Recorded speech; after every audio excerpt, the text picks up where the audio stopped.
Vamos ler aqui um texto que é, João 3, 16 a 21. Porque Deus amou tanto o mundo que deu seu Filho unigênito, para que todo que nele crer não pereça, mas tenha vida eterna. Pois Deus enviou o seu Filho ao mundo, não para condenar o mundo, mas para que este fosse salvo por meio dele. Quem nele crê não é condenado, mas quem não crê já está condenado, por não crer no nome do Filho do unigênito de Deus. Este é o julgamento.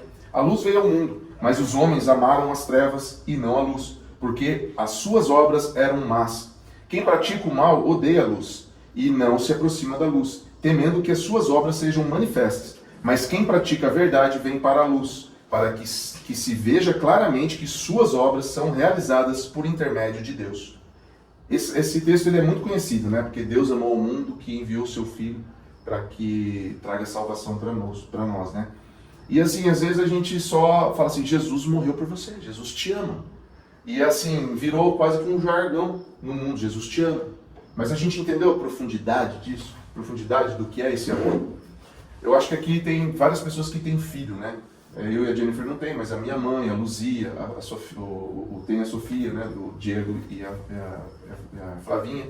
Né? Acho que você também tem, a Vanilza, a sua filha está aqui. Agora vamos pensar que você nem me conhece. Fala assim, o Jorge pode ser até um cara meio bonzinho ali, mas se eu fosse um ladrão, um bandido, você colocaria sua filha para ser espancada, ser chicoteada e ser amarrada numa cruz e sangrar até a última gota por mim?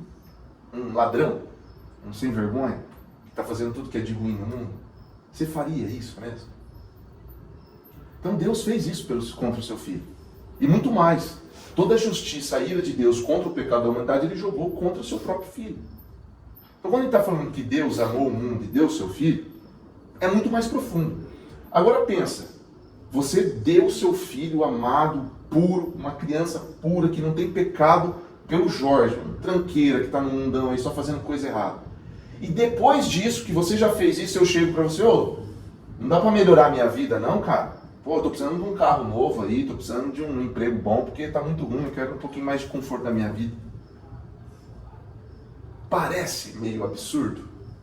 Poxa, ele deu o filho dele puro para mim, para salvar, para limpar os meus pecados. E eu ainda estou aqui querendo que eu seja mais ainda beneficiado e acredito que ele tem o dever.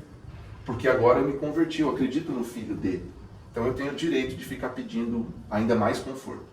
Quando a gente traz isso para a nossa realidade, olhando para a nossa realidade, o nosso filho está ali do nosso lado, a gente olha o tamanho absurdo, às vezes, como é os nossos pedidos para Deus.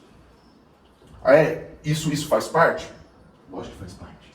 Deus nos ama e Ele quer que nós tenhamos uma vida plena. E Ele vai dar tudo aquilo que for necessário para que você cumpra o propósito. Então, por exemplo, como que um filho vai pregar o Evangelho se ele não tem nada para comer na geladeira e está morrendo de fome? Deus vai te dar todas as ferramentas para cumprir o propósito. Então, assim, tudo que Deus te dá na sua vida, creia, tem um propósito. Pode ser que agora não seja evidente. Você vai até ter coisas boas através daquilo. Você vai poder, às vezes, Deus te deu um trabalho melhor, você teve uma rentabilidade melhor, você vai levar sua família para viajar e tal, e vai curtir coisas boas da vida, tudo bem. Mas saiba que aquilo tem um propósito. Eu sempre falo isso aqui, né, que tudo é baseado em um propósito. Eu estou trazendo a gente a essa reflexão para a gente conseguir atingir um pouquinho mais o que é a vida em Cristo, o que é o Evangelho, o que é viver o Evangelho. Por que você escolheu seguir Jesus, Carlinhos? Não foi muito minha escolha.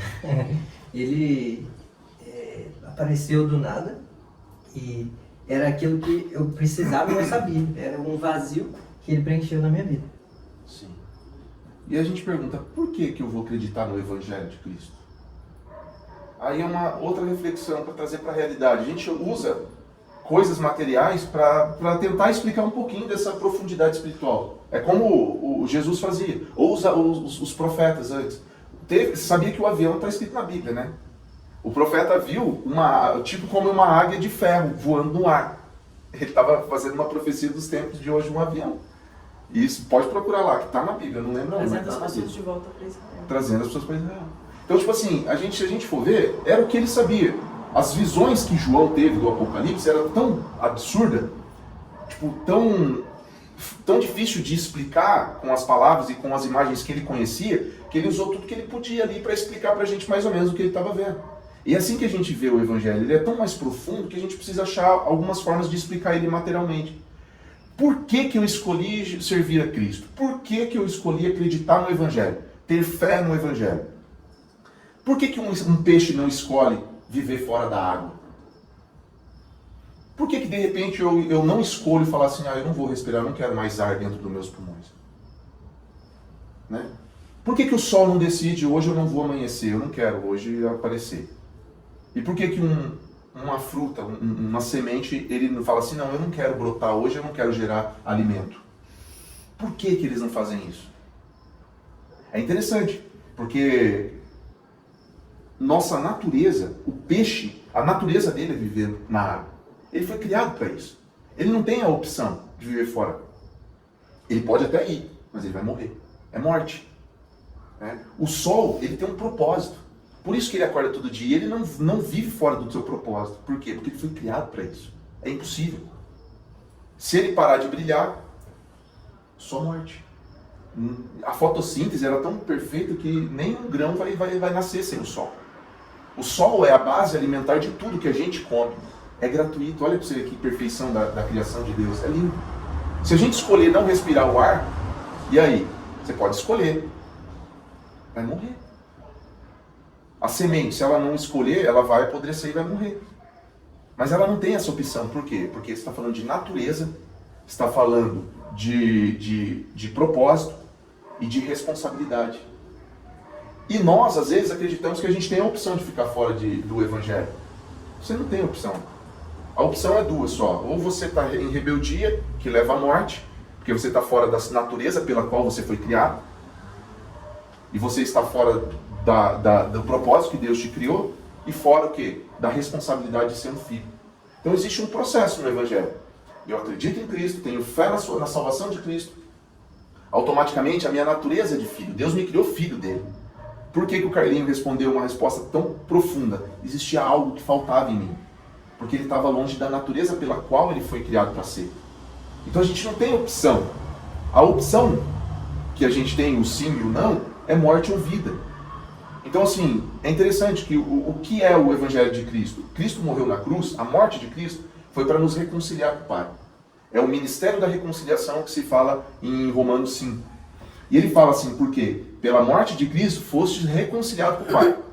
É o seguinte, você tem um cartão de crédito, e aí você começa a comprar. É ilimitado. É ilimitado. Você pode gastar o tanto você for. O banco não colocou limite lá. Aí você gasta lá 2 bilhões de reais. Onde que está esse cartão? É só achar. Né? Mas aí que vem o problema.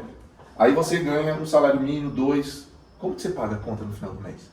O cartão era ilimitado, eu podia fazer o que eu quisesse, mas como que eu pago essa dívida agora? Jesus, eu estou falando simbolicamente para a gente entender. Essa conta que a gente tinha ali era impagável. Você é ruim, eu sou ruim. Não coloca no teu coração que eu sou uma pessoa boa, que eu mereço. Você não merece nada. Nem eu mereço nada. Nós somos... A nossa dívida é impagável. Só Jesus podia pagar essa dívida. Queira você ou não. Queira ser rebelde ou não.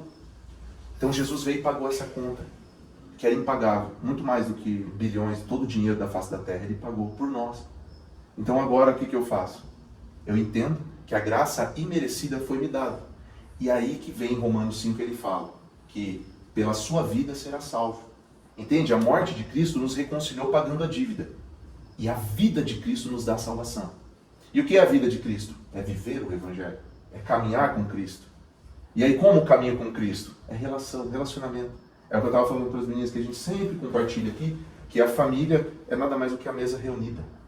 Que é o compartilhar, é a comunhão.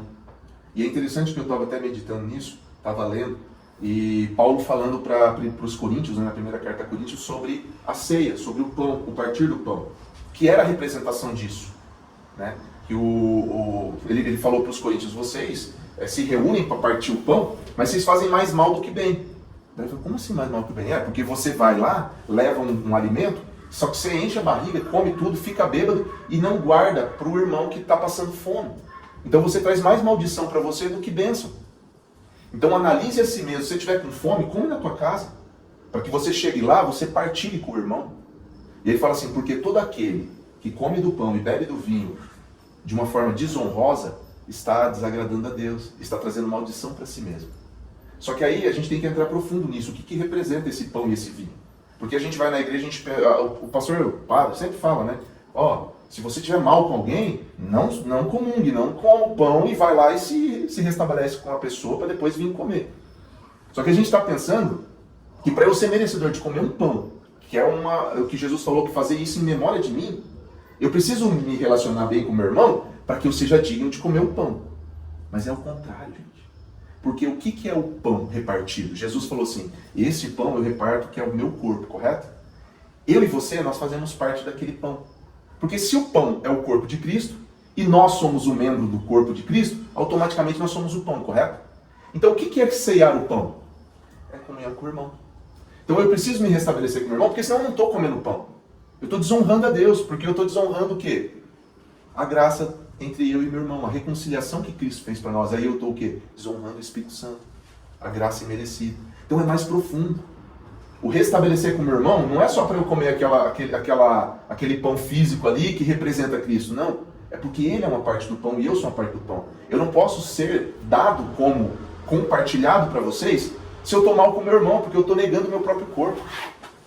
Você imagina se a mão, a palavra fala, Paulo fala assim, imagina se a mão de repente do nada quer virar pé. É possível? E se o pé fala assim, não, eu não quero mais ser pé, eu quero ser mão. Ou se o ouvido fala, não, o corpo fala, agora eu quero ser, todo mundo quer ser ouvido. Aí quer dizer, ninguém vai ver nada. Então cada parte do corpo que somos nós unidos nos tornamos o quê? O corpo de Cristo. Automaticamente, irmão, a sua riqueza supre a minha pobreza. E a minha riqueza supre a sua pobreza. Isso é ser corpo de Cristo. Por isso vá, esteja bem com o seu irmão. Porque para isso é o princípio do evangelho. Do resto, é nada, é só religiosidade, é só estrelismo, é só aparição e manifestação de homem. Nada que esteja fora da relação entre nós com Deus e nós com nossos irmãos faz sentido. Os evangélicos, né, nós que somos protestantes, de certa forma, né, viemos de uma linhagem protestante, a gente acredita que o sinal da cruz é uma coisa pagã quase, né, porque é dos católicos. Mas você já parou para pensar o que é o sinal da cruz? A gente tem que ter sensibilidade. Nem tudo é de demônio, nem tudo é de... Sabe? É o seguinte, ó, pai e filho. É uma conexão na vertical. Eu sou filho, eu com o pai. Pai, filho, Espírito Santo. Porque o Espírito Santo é o que faz a nossa união na horizontal. É a nossa relação na vertical com o nosso Pai Todo-Poderoso que nos faz relacionar através do Espírito Santo com nós na horizontal, entre eu e você. Então, assim, tudo tem uma beleza. A gente não pode demonizar tudo, porque a gente tem que ter sensibilidade para entender a profundidade daquilo. Mesmo que até o outro faça na ignorância. Talvez o católico nem tenha percebido essa grandeza. Por que não o sinal da cruz? Sim, eu me relaciono com o Pai, porque eu sou filho através do Filho primogênito que é Cristo, para que o Espírito Santo me relacione com meu irmão. Com meu irmão, na horizontal. Isso é lindo. Que a gente possa entender essa grandeza do Evangelho, né? Que é a relação. Se não tiver relação, né, não tem Evangelho. Simplesmente assim. Né? Tudo que é Evangelho é o seguinte, eu estou manifestando a minha verdadeira vocação. Cristo fala, Ele nos deu liberdade, nos deu a salvação para que a gente pudesse o quê? No mundo, manifestar a nossa vocação. E a nossa vocação é justamente alinhada com o propósito do Pai, do propósito do Pai nosso com a terra. Então, quando ele fala lá da videira, eu sempre trouxe isso aqui várias vezes, na verdade. Ele fala assim, eu sou a videira verdadeira. O meu pai é o agricultor. E Cristo é a videira, é o tronco. Então, quer dizer, ele traz os nutrientes da terra, dado pelo pai, que é o agricultor, e ele traz o quê? Esses nutrientes para gerar o quê? A uva. E nós somos o canal, nós somos só o ramo que liga a videira no fruto. Então, nós não temos nenhuma função de gerar nenhum nutriente. Nós só não podemos atrapalhar o nutriente que vem da videira verdadeira, que é Cristo, para que ele passe por nós e através de nós seja o quê? Gerado fruto. E esse fruto, ele é a uva, que gera o vinho, que é o sangue de Cristo. Automaticamente, qual que é o canal que nós somos? Da manifestação do reino de Deus, das boas novas. É pregando o Evangelho, é levando essas boas novas para o irmão. Porque o que é fé? Nós fomos levados a um pensamento que fé é o quê? Acreditar naquilo que eu espero, como se já fosse, correto? A fé bíblica, ela fala que é crer em todo o coração no sacrifício de Cristo. Então a fé, ela é atrelada a a certeza das boas novas, de que Cristo morreu por mim, de que eu fui salvo porque eu fui batizado e realmente de todo o coração acreditei no Senhor Jesus. E automaticamente o que eu faço? Ir de pregar o Evangelho. Então não é vinde a mim para ouvir o Evangelho, ir de pregar o Evangelho. Né? Hoje, aqui no nosso GC, a Flavinha pregou o Evangelho lá na Santa Casa, para todo mundo. Uma semente que ela jogou lá. A Luzia, onde ela trabalha, ela sempre prega o Evangelho lá para os meninos que são catadores de lixo, que passam lá. Cara, o pessoal que precisa de Jesus. Nenhuma palavra que saiu da boca dela, nem da Flavinha, nem do Diego, nem da minha, nem de vocês todos, volta vazia. É uma semente que caiu em algum momento. Quem rega? É o Espírito Santo. Quem faz crescer? É o Espírito Santo. Então, o nosso trabalho como trabalhadores é jogar a semente. Caiu na pedra, caiu no espinho, que é o coração de cada um. Não depende de nós, depende do Espírito Santo. Só vai fazendo o trabalho do agricultor ali, jogando a semente, que é o Evangelho. Então a gente precisa ser um canal. Porque quando a gente é um canal anunciando o sangue de Cristo, que é o vinho, representado pelo vinho, nós não somos cortados. Porque o que essa passagem fala? Jesus fala assim, porque todo aquele ramo que não produz fruto, porque está atrapalhando o fluxo, está cortando os nutrientes da videira verdadeira, é cortado, jogado de lado, e ele seca. E só depois que ele seca, ele joga no fogo. Então, olha que interessante, ele falou que os gentios, nós somos gentios, nós éramos um ramo artificial. Nós não éramos da natureza da vinha, mas ele enxertou a gente na videira verdadeira que é Cristo. Então nós temos já a graça de ter sido enxertados para esse trabalho. E muitas vezes a gente olha o povo judeu e fala, não, eles são o ramo natural, e eles serão enxertados. Então quando, às vezes, Deus corta esse ramo e joga de lado, tem aqueles ramos que não secam. Por quê? Porque eles perceberam. E o que é esse perceber? Quando ele caiu, de repente, no pecado, viveu uma vida fora do propósito de ser um canal, e ele sente aquele vazio, aquela angústia, e fala assim, eu estou fora daquilo que eu fui criado para ser. Agora o que eu quero? Pai, por favor, me conecta de novo na videira. Por favor, Pai. Aí ele vai lá com todo o amor e a misericórdia dele e nos coloca de novo em Cristo.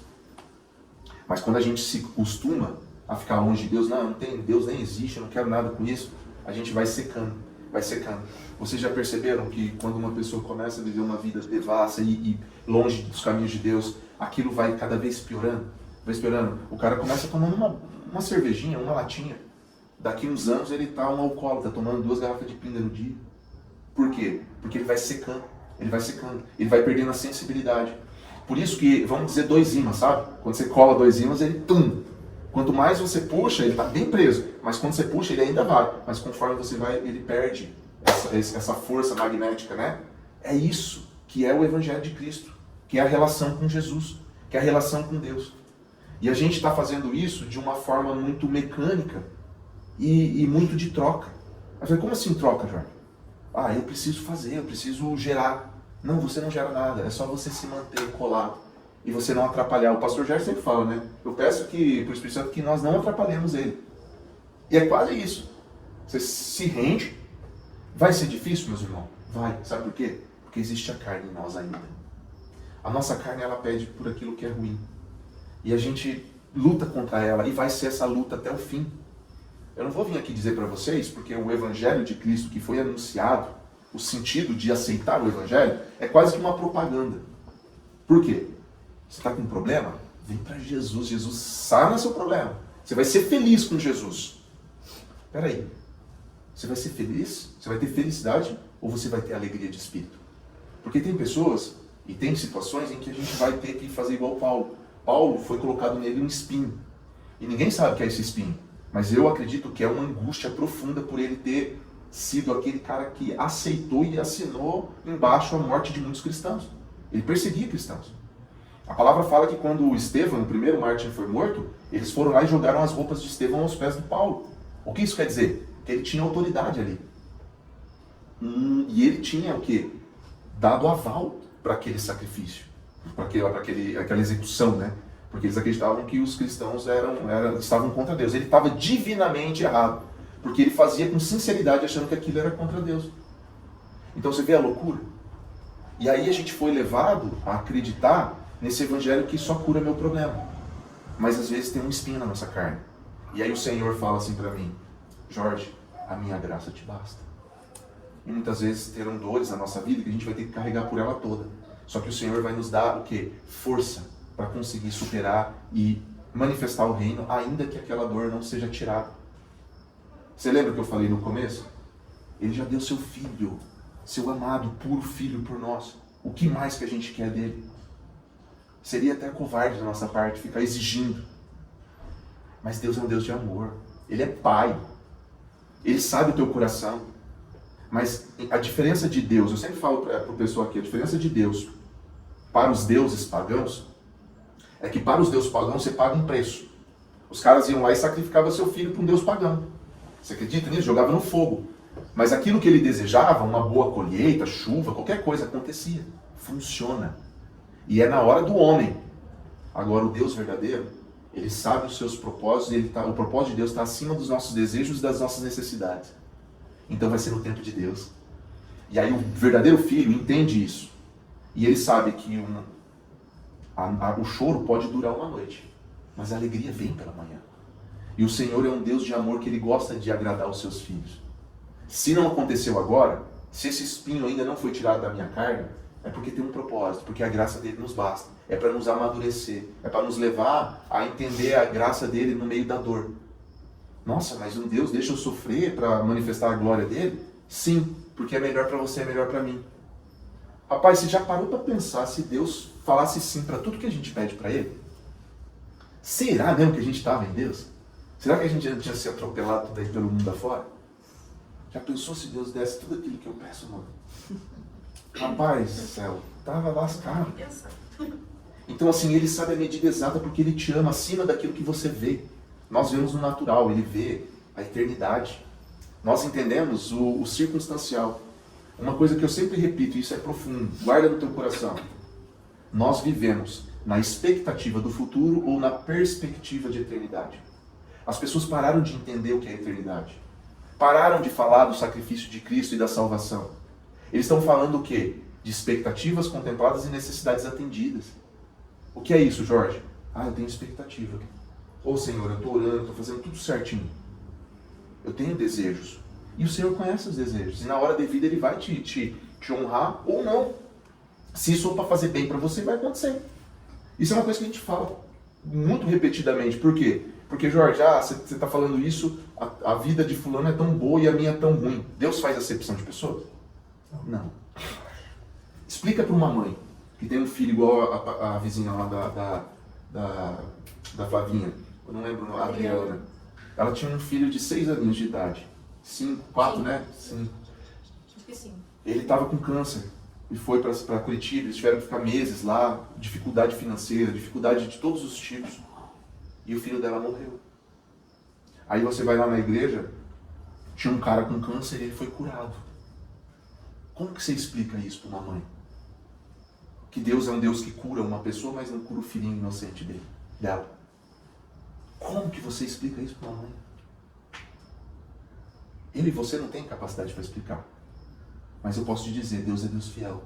E Ele sabe o que faz. E pode ter certeza, se você tiver perspectiva de eternidade, você vai encontrar seu filhinho lá. Essa é a esperança da graça. Amém. E Deus pode fazer. Talvez essa pessoa que foi curada de câncer lá, ela não seria salva. Deus teve que dar mais um tempinho de vida para ela poder entender isso, passar por aquele sofrimento para que ela e a casa dela fosse salva. Mas talvez na vida da Adriana e de alguma pessoa em volta, a ida daquela criança vai dar eternidade para ela. Entende como que a gente só vê essa perspectiva de poucos anos de vida? Eu acho que tem algumas pessoas aqui que passaram dos 50, né? Eu tô chegando nos 40. Demorou? Que eu acho que é só eu. Demorou? Passa tempo. Foi rápido, não foi? Foi. muito Foi um rápido. piscar de olhos? Foi. Por que a gente está dando tanta importância a um negócio tão rápido? Eu não sei, eu tinha 18 faz pouquinho tempo, cara. Às vezes eu me sinto meio molecão ainda, eu falo, rapaz, eu tenho 40 anos. Na minha idade, meu pai já tinha filho, já tava tudo. Já tinha a casa dele, eu tava morando, eu tava até morando onde a gente já tá, né, mano? Rapaz, é doido o negócio. Eu olhava meu pai com 33 anos, eu achava que ele já era velho. Olha que loucura. Eu tô nos meus 38. Então a vida, ela é, rápida. O que vai ficar? O que verdadeiramente vai ficar? A sensibilidade das relações. Tudo aquilo. Você é novinha. Você tem a sua mãe aí. Mãe e filha sempre tem um enrosco. Filho e pai sempre tem um enrosco. Eu com a minha mãe nunca teve problema. Sempre foi só amor, paciência. Ela teve paciência de ficar quietinha quando estava bravo. Eu ia lá, quando eu via ela tristinha, eu ia lá, agradava. É interessante. Mas com meu pai já teve os enroscos. Mas vale para alguma coisa isso? Se é a relação que importa? Se é o amor que importa? Gente, a gente tem que parar de ficar se atrelando a coisinha boba. Eu não ia falar isso, mas eu vou abrir o coração aqui.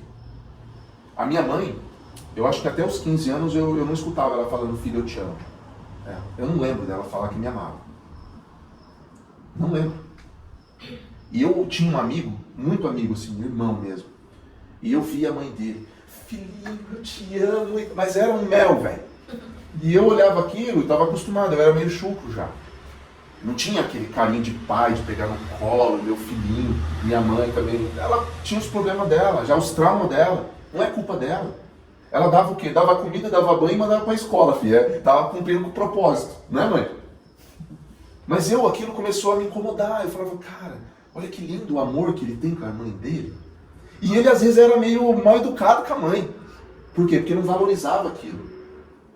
E eu olhava aquilo e eu nem percebia, foi inconsciente, aquilo foi queimando em mim. E aí um dia eu despertei e falei assim, eu quero isso com a minha mãe. Cheguei, mãezinha, eu te amo tanto, te abracei. Foi estranho, foi desconjuntado o negócio. Mãe, o que aconteceu depois disso? Só amor. Eu escolhi. Por que era obrigação dela e não responsabilidade minha? Filhos, acordem. Mães, pais, acordem.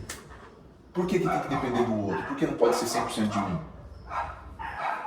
Porque o que ela esperava de mim como filho? Ela esperava só que eu não xingasse, não brigasse com ela. Ela não esperava, não tinha muita expectativa de amor. Porque ela não teve do pai dela, não teve da mãe dela. A história da minha mãe é pesadíssima. Pesadíssima. Então, tipo assim, como que eu posso exigir dela? Só que Deus foi bom comigo, porque colocou na minha vida alguém que eu vi e eu tive uma referência. Falei, olha que lindo isso, cara. Porque Deus já tinha algo no meu coração. E eu sabia. Por isso que eu sei que tem um propósito na minha vida, porque Deus já me chamou lá atrás, desde criança. Então, dei o primeiro passo, sem expectativa, sem desejo nu. Eu preciso dar para daí receber. Não esquece de receber, só dá. Porque o receber é automático. Eu entrego meu coração ao poderoso Rei e automaticamente o amor dele vem sobre mim. Por quê? Porque ele tem prazer em amar. E ele quer te amar cada vez mais. Ele quer a tua presença. 1 Coríntios 11, 27 a 30. Portanto, qualquer que comer este pão ou beber o cálice do Senhor indignamente, será culpado do corpo e do sangue do Senhor. Examine-se, pois, o homem a si mesmo, e assim coma deste pão e beba deste cálice. Portanto, porque o que come e bebe indignamente, come e bebe para a sua própria condenação, não discernindo o corpo do Senhor. Por causa disto, há entre vós muitos fracos e doentes, e muitos que dormem. Porque se nós nos julgássemos a nós mesmos, não seríamos julgados. Olha só que forte. O que ele está falando aqui? Tem gente doente porque a gente está fazendo as relações erradas. Nós não estamos honrando o pão e o sangue, o corpo. É o que eu falei antes aqui da ceia. A ceia é memória de mim. Para quê? Para que a gente possa comungar junto. Hoje a gente faz lá na igreja uma bolachinha e um copinho de suco, né? O que Jesus está falando aqui é para a gente almoçar junto, filho. É carne assada, é costela mesmo. O que veio primeiro, a fome ou a comida? Boa pergunta, né? Deus plantou o jardim. As plantas estavam lá já. Ele criou Adão do barro. Já nem colocou fome no homem antes. Mas quando ele teve fome, já tinha um alimento. Né? Deus nunca te pede algo que ele não te forneça antes. Ele não te pede santidade sem te fornecer as ferramentas para você ser santo. Deus não te pede nada que você não é capaz. E que ele não te dê para você ser. Então, a fome, ela só existe para que a gente sente na mesa. A fome não é para eu me esbaldar em mim mesmo e matar os meus desejos, os meus anseios. Olha para você ver como isso espiritualmente propaga para todo o resto. Porque o alimento é para a gente comungar. E as minhas necessidades e expectativas é o quê? Para contemplar a vida do outro, não a minha. A minha necessidade, ela pode me levar a caminhos que eu encontre um irmão mais necessitado do que eu e que juntos o Pai me deu o pão para que a gente comungue junto. De dores, de tudo. As nossas feridas, elas são sanadas pelo curativo do meu irmão. Na relação, é que tudo é curado, é que tudo é dado, é que tudo é contemplado e Deus é glorificado. Ele te deu tudo o que te deu para que você amasse o seu irmão. Fora disso, não existe evangelho. Aleluia? Aleluia. Glória a Deus. É bonito demais esse negócio. Eu sou apaixonado por isso, pela graça de Cristo. A redenção, ela proveu desde o jardim, vocês acreditam? Quando o homem pecou, ele foi lá e colocou umas folhas de figueira. Por quê? Porque ele descobriu que estava pelado. Mas no fundo, ele perdeu a roupa da glória de Deus. Aí Deus vem, homem, cadê você? Como se Deus não soubesse, né? Já para pensar que é tudo meio didático ali? Aí ele fala assim, cadê você? Ô Senhor, estou aqui, eu me escondi porque tive vergonha, estava nu. Mas quem disse que você estava nu? Ele não estava com as folhas de figueira, como que estava nu? Ele não estava nu. Não estava com esse partido que ele fez, uma roupinha de figueira ali. Aí Deus foi lá e sacrificou o quê? Um animal. Pode ser um cordeiro, pode ser um cabrito, pode ser o que for, mas ali é o sacrifício, ali já representa Cristo. Porque lá em Apocalipse, olha para você ver, eu estou falando de Gênesis. Lá em Apocalipse ele fala que só vai entrar na cidade santa, na Nova Jerusalém, aquele que tiver as vestes lavadas pelo sangue do cordeiro. Ele está colocando a veste, ó, isso é profundo. Ele está colocando as vestes que o homem perdeu lá no jardim. Pelo sangue de Cristo, ele está purificando as vestes que o Senhor já sacrificou lá no jardim do Éden, para tampar a nossa nudez. E essa veste é a veste da glória de Deus. O manto da sua glória. Meu, isso é lindo demais. Relação, gente. Relação. Amém? Amém. Vamos orar, amor? Ora por nós para a gente finalizar. E, ó, eu estou finalizando assim, mas alguém quer fazer uma pergunta, fazer uma colocação, alguma coisa? A gente está aqui para isso, né?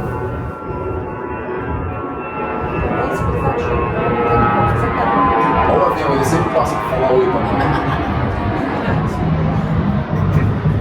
Legal, gente? Então, mas assim, durante a semana, a gente está aqui para isso. A gente é família, né? Dúvidas, aí esse cara falou um negócio lá que confundiu minha cabeça, porque é disruptivo, é diferente. E o Senhor tem alertado nós nesse sentido, sabe? De olhar o Evangelho na profundidade do que ele é. Eu sei que é difícil, porque eu cresci pensando o seguinte, pai, eu vou orar para você me ajudar, para resolver minha vida, para fazer a vida dar certo. Por quê? Porque eu tenho dificuldade, eu tenho necessidade. Gente, todo mundo tem, e é verdade.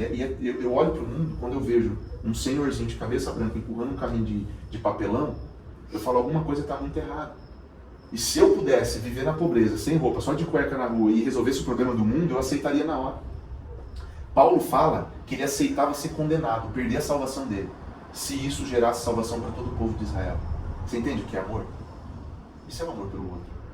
Eu faria isso, mas não vai resolver. E aí eu falo, Senhor, o Senhor sabe o que está fazendo, eu confio porque Tu és fiel. O Senhor é fiel. Porque se a gente for olhar a maldade do mundo, a gente desanima. Porque, tipo assim, parece que a gente está andando para trás. Já parou para pensar? Nunca teve tanto cristão na face da terra e nunca a terra foi tão ruim. Irmãos, vigiemos, oremos, porque é isso que se aproxima o tempo.